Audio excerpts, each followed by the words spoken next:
What's going on, you nerds? You friggin' nerds. We're back in Neverwinter. Doing a quick video this time. Are you guys enjoying this? Because I'm seeing a lot of views on these Neverwinter stuff. Y'all are some dedicated mofos. Alright, so this video today we're going to be talking about the enchantments you can get on weapons and armor. Just gonna talk a little bit about the what exactly these properties are, what do they mean. I'm not gonna go through all of it, like you'll kind of get the gist of most of it. Alright, so damage bonus, fairly straightforward. It's just a bonus add-on to whatever damage that you do. So if you hit someone, you'll do an additional 1d6 damage of sonic. It's random, between 1 to 6. That's what 1d6 means. Enhancement bonus, I think we kind of know that already, but there's going to be a lot of explanations with like damage reduction. I think I talked about it in the first video, I'm not 100% sure. If someone wants to rewatch that, I would appreciate the views and you can help me out. But it's basically you get extra attack bonus and damage. So putting it on will have that +4 physical damage on it, along with that sonic bonus. So like the minimum amount of damage you can do. Why is my strength 8? Come on now. We'll just assume that's 0 if my strength was 10. But basically the minimum amount you would be able to do is adding that 1d6. The minimum you can do here is 1 damage plus 4, so that would be a minimum of 6 damage that you can do, including this 1d10 from the actual weapon plus another 1d6 plus 4 on top of that. So that's the minimum you can amount to do is 6. The maximum you can do, assuming this is still 0, we're not doing -1 right now, would be 20. So it would be 10 is the maximum for this base damage, 6 is the maximum you can do with the sonic damage, which is 16, and then you'll always add that 4 anyways. The on hit, it's not that confusing when you actually understand it, but there's different kinds of on hit effects that can happen. There's like on hit daze, on hit sleep, on hit confusion, on hit whatever. There's a lot of different kinds of effects that could happen. Daze basically means they can't do anything. They're stunned, they're dazed. Actually, I think stun is its own, it might be its own thing. Well, the same thing, basically the same thing. This percentage is how often it's going to occur, so this will happen 50% of the time. DC 14 is when it does, if this on hit effect does happen. The DC is 14, so the opposing enemy or player or whatever that you're trying to hit has to beat that score of 14. It'll probably be a will save because it's dazed, has a mind affecting spell, so they would have a 1d20 plus whatever their will would be. If they beat that 14, then nothing happens. If they don't beat it, then they're dazed for 2 rounds, which is 12 seconds. We kind of went back. We kind of talked about it in the first video. But we talked a lot of stuff in the first video, now that I think about it. Wow. It was like a 2-hour video. This has armor bonus. That's pretty straightforward. I think we talked about it in the first video, but you're basically just adding that onto the armor base. Armor base class was just 2, so you would have 6 plus 6 to armor. I don't know if we have to talk about the stacking, because you can't stack with another armor modifier. It's gonna get very confusing. I don't even know if I did it in the first video either. I probably have to look back on that, but certain bonuses don't stack with each other, and armor is one of them in terms of like the specific armor modifier. If you have 2 of the same ones, then it won't stack, but dodge you can stack. Very complicated. If it's not in the first video, then maybe I'll talk about it in the next one, but I don't want to get too off track here. So very straightforward. You're just adding 4 to whatever base armor class that your armor that had. This is 2, so it'd be 6. Skill bonus, hide +5. Straightforward. You're just adding 5 to whatever your what was it? Move silently? How did I forget hide? Oh my god. It would just, you'd be adding 5 to whatever your hide skill was. Very straightforward. Armor bonus, went through that. Bonus feat, you basically just get that particular feat, as long as you're warding whatever the equipment is. If you have that spell already, then it is pointless. There's no use in keeping it. Improved saving throws, universal +1. So the saving throws is these three: fortitude, reflex, and will. So it could say fortitude. Does it say fortitude? Okay, it could say fortitude, reflex, or will. Universal means it just adds +1 to all three. So all three will go up by 1. There's only usable by good, only usable by sorcerer and wizard. That basically means you have to have at least a wizard or sorcerer, then you have to be good to wear it. Spell resistance 10. Spell resistance. Oh, actually, I already have 10. Oh, I'm already wearing it. Oh, okay, yeah, it's just different colors. Yeah, it just adds spell resistance, like the rules for it. I don't know if you want me to explain it. I might be getting too off track if I do, but you can look it up online how spell resistance works. But 10 is usually like the minimum that you can get on weapons, so that's like the lowest amount. I've seen like 20 to 30 spell resistance. Enhancement bonus, we kind of went over that. These will not stack, so generally enhancement bonus +1 will always be on it, but you get +4 versus the human race. So at any NPC that's a human, then you can get that extra bonus, but it won't be +5. It'll just be +4. So it's kind of like +3. Damage bonus versus evil, same thing. Any character who's labeled as evil in their alignment, then we'll get that extra 1d6 damage electrical. Same thing with the enhancement bonus. This is always here, but if there's an orc race, it'll add the +4 instead of +2, so it's not +6. Keen. This is an interesting one. Keen. It'll basically double. If you have a keen on here, it'll basically double the amount of times that you can critical. And then if there's, if you have another kind of keen, like a feat for like specific weapons, like you can get improved critical on scythes. So then if you have keen and you have improved critical, those stack up with each other.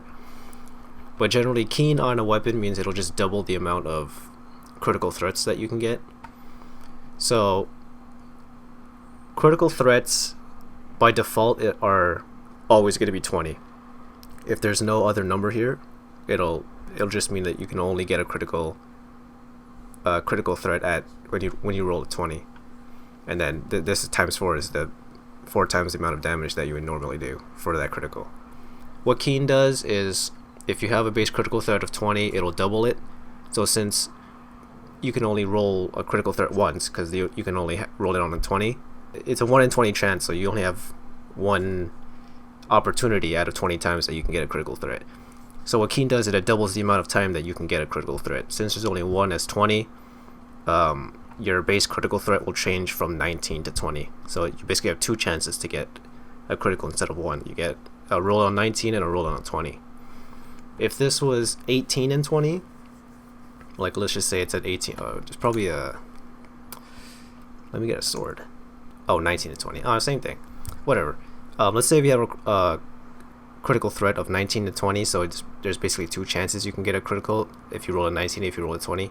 If there was a Keen on here, it would double that 2 chances to 4 chances. So instead of 19 to 20, you would be rolling 17, 18, 19, 20.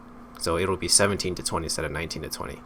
If it was 18 to 20 and you had a Keen on it, then for 18 to 20 you can roll it 3 times. You could roll it on a 18, on a 19, and a 20. So then that would double your critical threat to 6 chances. So it would be 15, 16, 17, 18, 19, 20. It would be 15 to 20.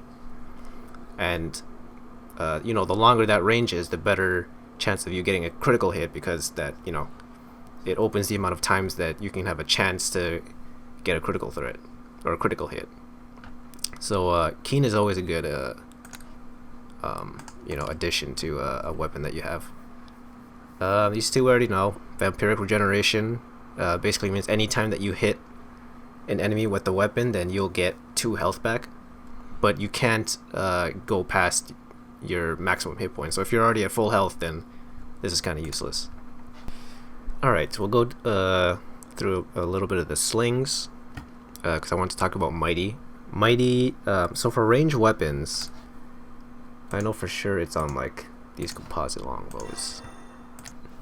So for ranged weapons, what Mighty does is adds your strength modifier to the damage bonus.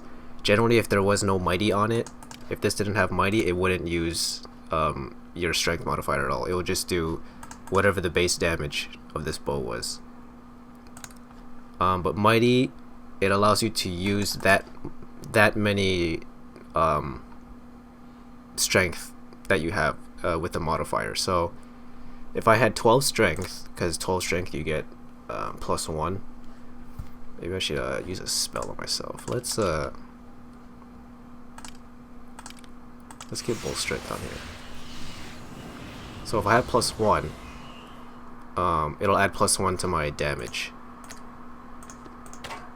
But if I didn't have Mighty on it, just had a longbow, there would be no addition on it. I still have, you know, one modifier. It's not going to do anything because it doesn't have Mighty on it.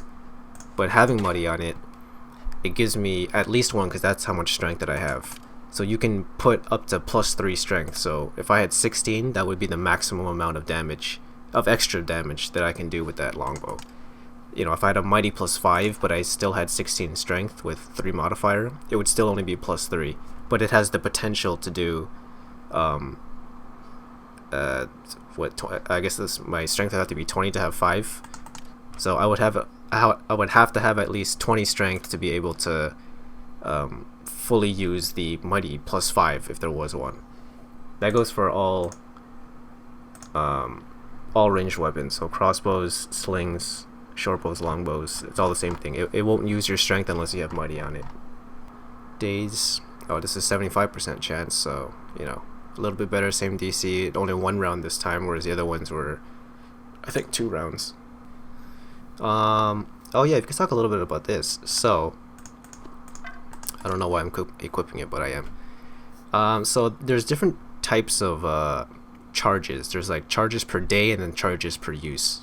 Charges per day will, you'll never use up all of it. You can use some up for like the day, and then you can rest and then regain those spells. I don't know if there's anyone that, like, are these any of these per day?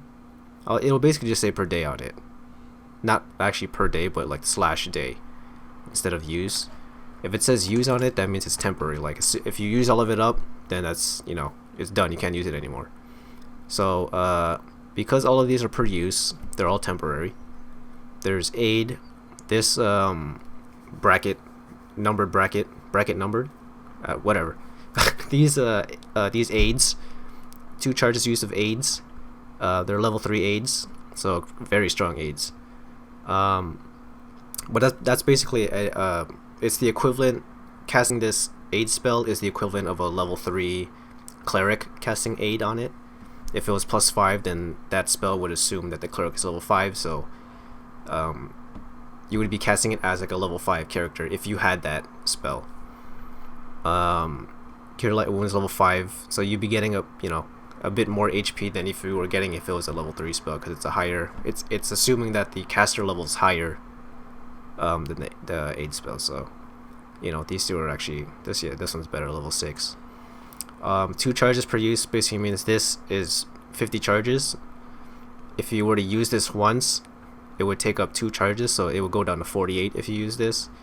And then these are 1 charges and 3 charges, so, you know, 48 if you use this, it would go to 45. If you use this, 44. If you use this, 41, and then, you know, 58, whatever. Or if not 58, 38. Yeah, it would just kind of just use the numbers. So, and I think that changes too. So you'll know, it'll keep updating every time you use it.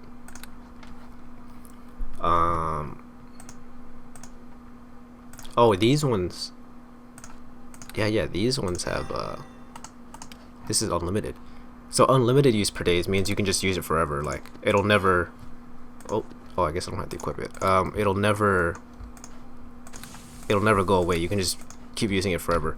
The only thing that's kind of stinks, and it kind of makes sense, is because it's a level 1 spell, and it only does a very like minimal amount of damage. So even though you can use it repeatedly, it's not going to do much damage. So you have to take more time to do the damage equivalent to if you had a stronger spell.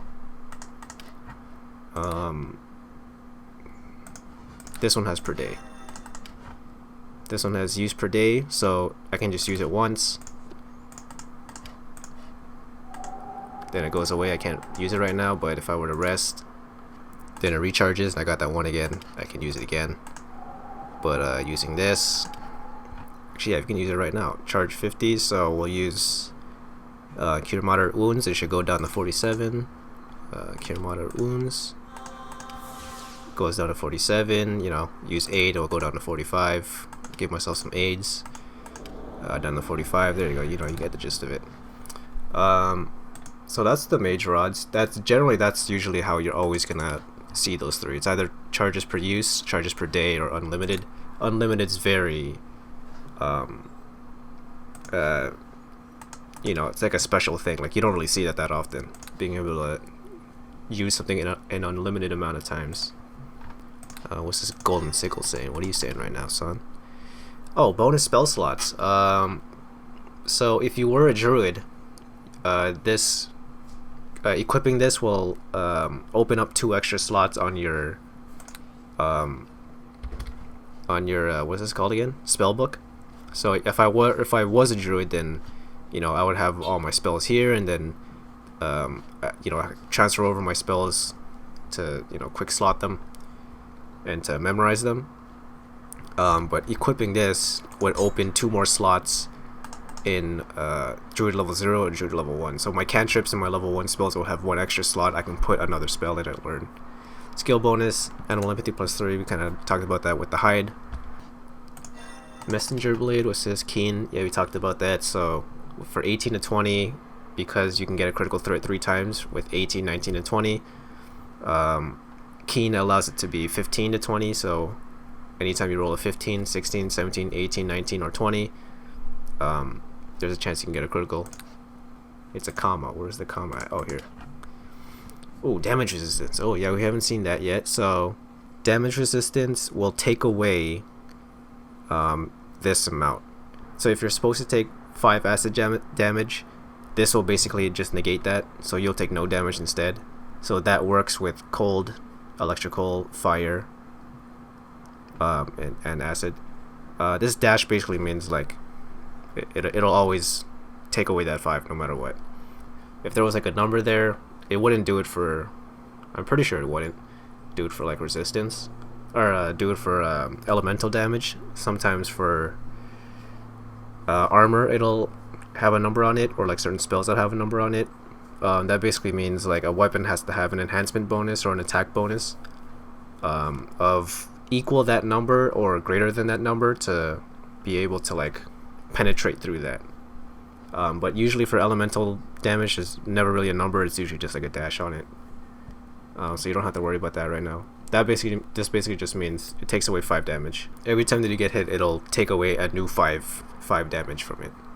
Bonus feat, extra turning, you just get you get that feat, but you know, it doesn't stack, so you're not going to get 2 extra turning, so you're not going to get double the amount that you would normally get for 1.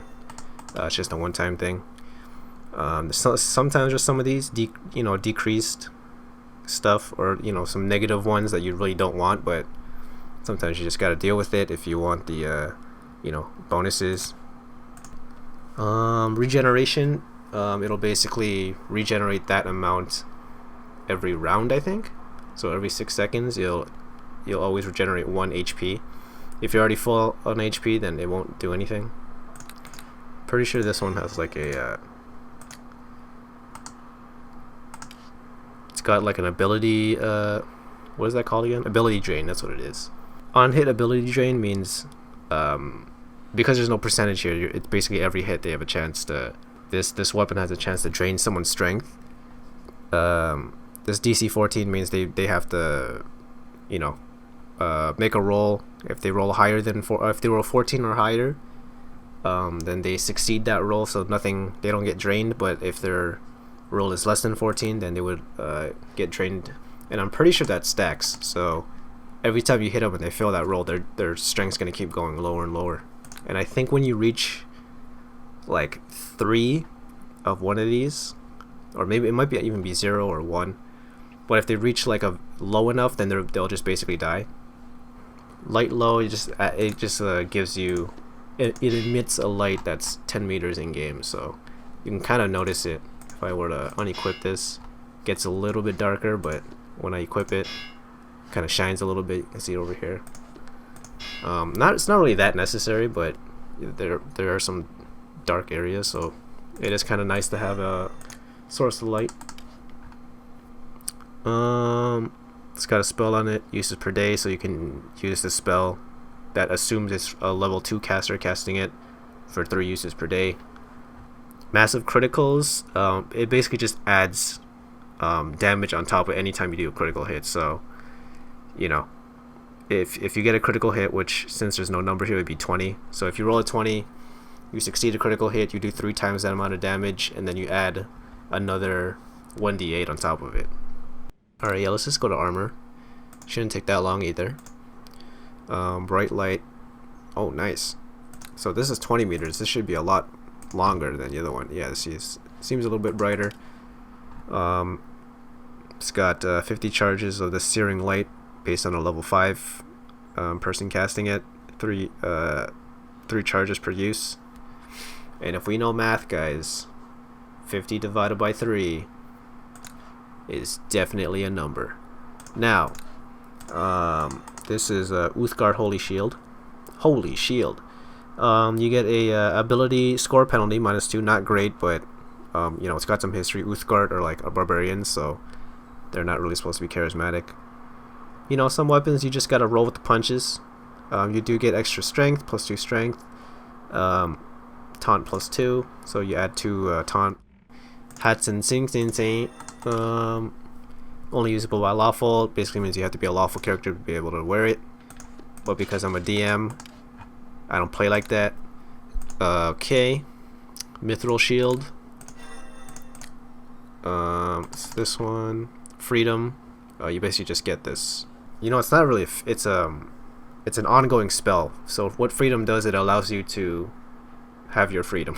It allows you to move freely from any spells that would cause you to be stuck in one place. So this property is very good because it can negate a lot of spells that could happen to you, like entangle or any paralysis type of spells, or like even some creatures have paralysis, so those creatures' effects won't even like harm you. There's like entangle, there's grease, any type of spell that can paralyze you or keep you in one place. This alone can stop all of that. Fight resistance 15, so you know it'll do every 15. These damage resistances, they don't stack with other items. So not that you can have 2 shields, but we'll just assume, for this example, if I had 15 spell resistance here, and then where is that other dragon shield? Like, it wouldn't be 25 if I had 2 items with 10 and 15 acid resistance. It would just take the highest one.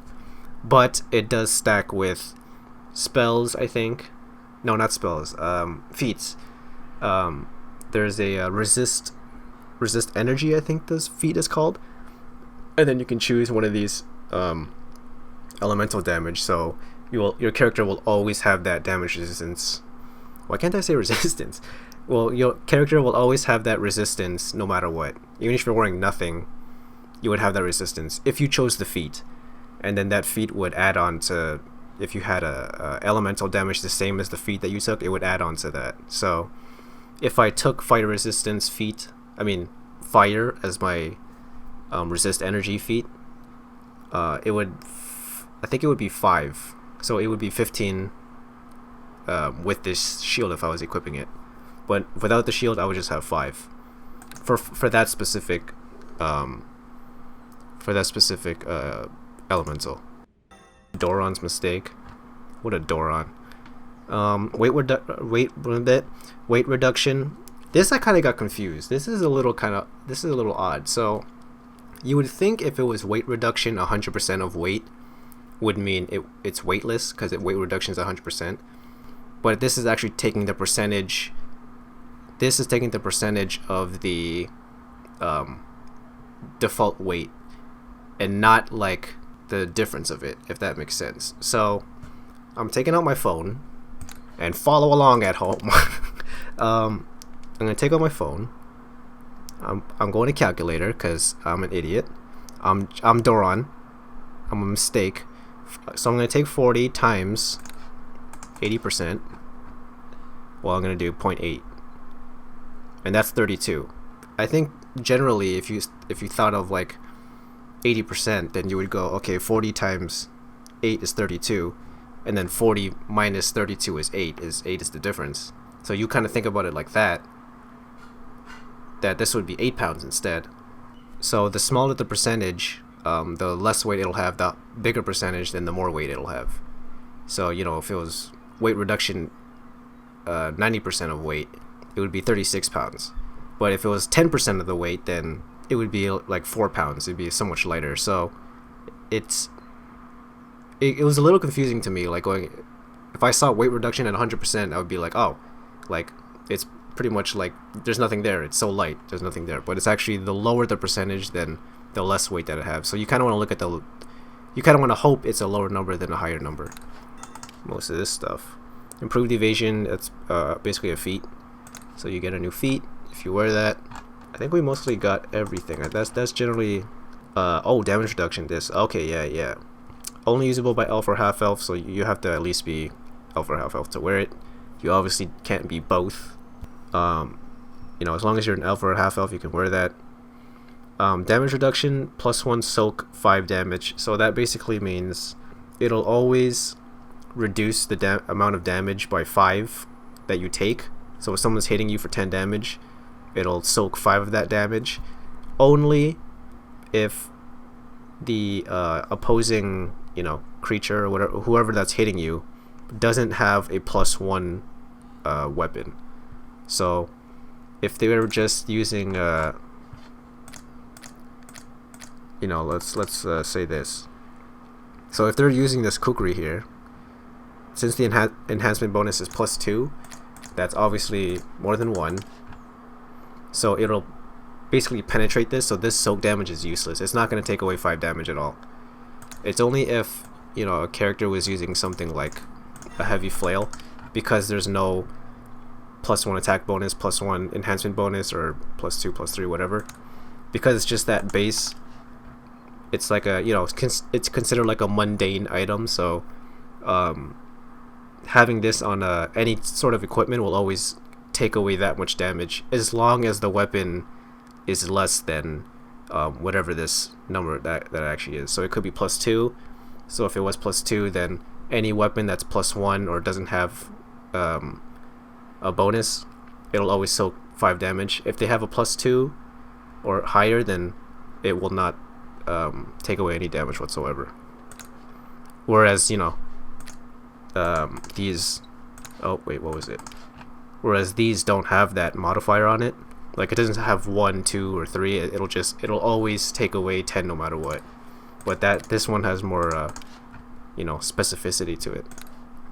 Haste, you basically just get the haste spell, so you just move even faster. Actually, you probably can't even notice it here because DMs naturally have haste. But basically, you would just move faster. You would get the properties that the spell haste normally gives to someone. This one has sorcerer bonuses. So anytime you equip this on, if you're a sorcerer, you'll actually have 1 extra slot from the level 0, from cantrips to level 1 to level 2 and level 3. You can add an extra spell to memorize and use that. But as soon as you take it off, you lose that spell. So careful of that. I think that's everything. I think we got through mostly everything. If I missed something, do let me know. Weight reduction. Yeah, I think we kind of gone through everything. I think so. Thanks guys for watching. This was really fun. I missed you guys. You friggin' nerds. Seriously, I appreciate you guys for watching. There's still a lot of you guys that are watching the very first video, the introduction one. Appreciate it. Let me know if you guys are enjoying this. Give it a like, thumbs up, comment, subscribe. Do whatever you want, you nerds. Check you guys later. Peace out. A-Town.